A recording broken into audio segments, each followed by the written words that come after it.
मास का प्रथम दिवस,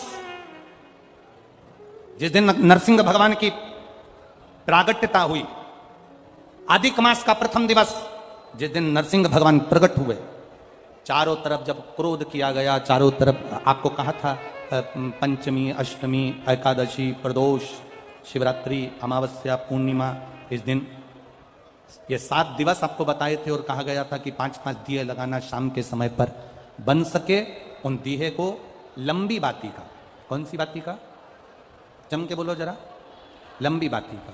आपको पहले भी कथा में कहा, लंबी बाती का जो दिया होता है, लंबी बाती का जो दीप होता है, वो दीप हमारे जीवन में वंश की भी वृद्धि करता है। इसलिए हमारे यहाँ पितरों का दिया, देवी जी का दिया, नवरात्रे का दीप, ये सब लंबी बाती के लगते हैं। तो लंबी बाती का जो दीप होता है वो हमारे यहाँ वंश की भी वृद्धि करता है, लक्ष्मी की भी वृद्धि करता है, सुख समृद्धि। और अगर मान लो भूल से हमारा कहीं पैसा अटक गया और वो व्यापारी नहीं दे रहा, तो लंबी बाती का जो दिया होता है वो पैसा भी हमारा वापस लौटा कर लाता है। इसलिए लंबी बाती के दीप का स्मरण करें। आप लोग बद्रीनाथ जाएं तो पुल पर से जब बद्रीनाथ का दर्शन करने के लिए जाते हो, राइट में जो ताप्ती कुंड है जिसमें गर्म पानी होता है, उस कुंड से बिल्कुल नीचे की ओर देखोगे तो एक नरसिंह शिला मिलेगी। ये नरसिंह शिला का बड़ा महत्व है। 2 चीजों के लिए नरसिंह शिला बड़ी महत्व रखती है। एक, अगर मान लो किसी को झटके आते हो, मिर्गी का दौरा लगता हो, बार बार बेहोश हो जाता हो, बार बार उसे झटके आ रहे हो, सारी दवाइयां कर ली हो, तो उसको पांडुकेश्वर का जल और उसी के स्वरूप में नपा हुआ एक मौली नाड़ा सिक्के में लपेट कर नरसिंह शिला की ओर डाल दिया जाता है। महाराज उसके बाद उसको झटके आना बंद हो जाते हैं, उसको फिट आना बंद हो जाता है। नरसिंह शिला का इतना महत्व। पांडुकेश्वर का जल उस जीव को हमेशा देना चाहिए जिसको झटके आते हैं, जिसको झटके आ रहे हैं। पांडुकेश्वर बद्रीनाथ जाते हैं तो बीच में पांडुकेश्वर पड़ता है। आप अगर देखेंगे तो बड़ा बोर्ड लगा हुआ है पांडुकेश्वर का। वहां उतरेंगे, जल लेंगे भोलेनाथ जी के शरीर का और वो जल बोतल में भरकर लेकर आएंगे, उसको दिए पांडुकेश्वर। नरसिंह शिला, जिन पति पत्नी में झगड़ा हो गया, वो अदालत में बात चल रही है और वो तलाक नहीं चाहते तो भी तलाक हो रहा है, किसी भी रूप में, कहीं ना कहीं किसी ना किसी रूप में आपस में संबंध बेकार हो रहे हैं, तब नरसिंह शिला का प्रयोग, मौली का प्रयोग, पूर्व में भी हमने कथा में कहा है, वो डला होगा यूट्यूब पर, वो कर सकते। भगवान शिव का अधिक मास की अमावस्या समापन और सावन का महीने का लगना, यह भगवान शंकर के शंभेश्वर रूप का प्रागट्य है। बोल शंभेश्वर महादेव की जय। भगवान शिव का एक स्वरूप शंभेश्वर महादेव के रूप में प्रकट हो जाता है। जीवन में शिव तत्व प्राप्त करने का ये अधिक मास और श्रावण का मिलन हमारे जीवन की सार्थकता के लिए। अधिक मास का जो मतलब होता है वो अधिकता से होता है। आपने जो भजन किया, आपने जो कीर्तन किया, आपने जो स्मरण किया, मंत्र जाप किया, दान किया, पुण्य किया, इसका पूरा फल हमें अधिकता में प्राप्त हो। और केवल जैसे पुण्य अधिकता में मिलता है, तो शिव महापुराण की कथा कहती है कि हमने अगर कोई गलत काम किया है, हमने कोई अगर पाप कर्म किया है, हमने अगर कोई गलत विचार लाए हैं, हमने कोई गलत कार्य किया है, तो उसका अगर पुण्य हमारा अधिक होता है तो पाप भी अधिक होता है।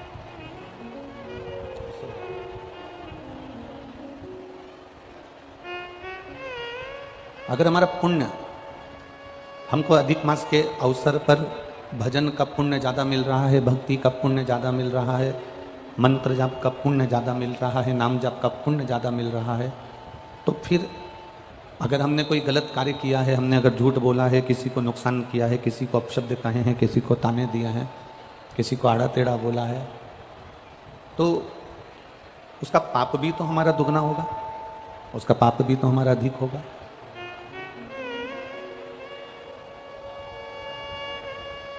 इस अधिक मास के अंतर्गत जब पुरुषोत्तम मास हुआ, अधिक मास हुआ, तो इस पुरुषोत्तम मास में, इस अधिक मास में भगवान शिव का भी, भगवान शंकर का भी एक अवतार हुआ है।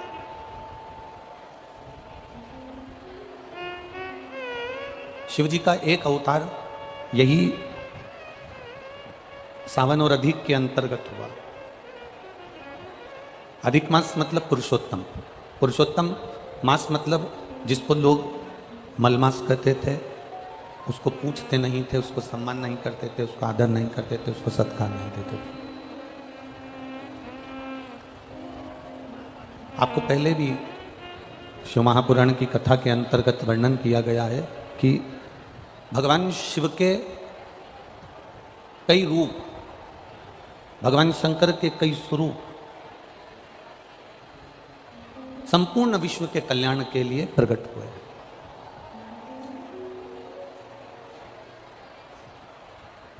पत्रकार बंधु चाहे राजस्थान के पुष्कर जी के थे, चाहे वो अलवर के थे, पत्रकार बंधु चाहे वो उत्तर प्रदेश के हैं, मैनपुरी के, इनका एक प्रश्न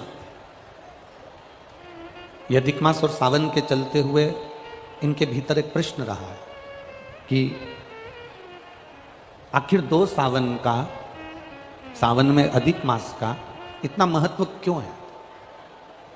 अधिक मास तो हर बार आता है, 3 साल में आएगा, कभी कार्तिक महीने में आ जाता है, कभी अश्विन में आ जाता है, कभी आषाढ़ में आ जाता है, कभी जो उसके अनुकूल तिथियों से जो घट बढ़कर जो आता है, विद्वत ब्राह्मण जन के हिसाब से, तिथियों को कालचक्र के हिसाब से, समय घड़ी के हिसाब से, जो नक्षत्रों के हिसाब से बढ़ चढ़कर आता है, वो एक प्रसंग के अनुसार जब भी आया अधिक मास। पर सावन के महीने में अधिक मास की महत्वता क्यों बढ़ जाती है? क्योंकि इसमें शंकर भगवान का एक अवतार हुआ है।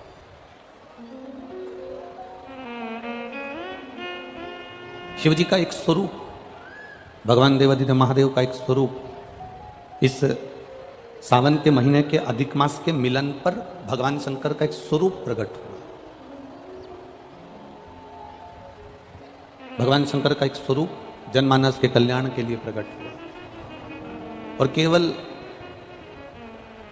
शिव महापुराण की कथा कहती है कि केवल वो संपूर्ण जनमानस के कल्याण से ही मतलब नहीं है, संपूर्ण देवताओं का भी, विश्व का भी, संसार का भी, जलचर, थलचर, वायुचर, जितने संसार के जीव हैं, इन सबके कल्याण के लिए।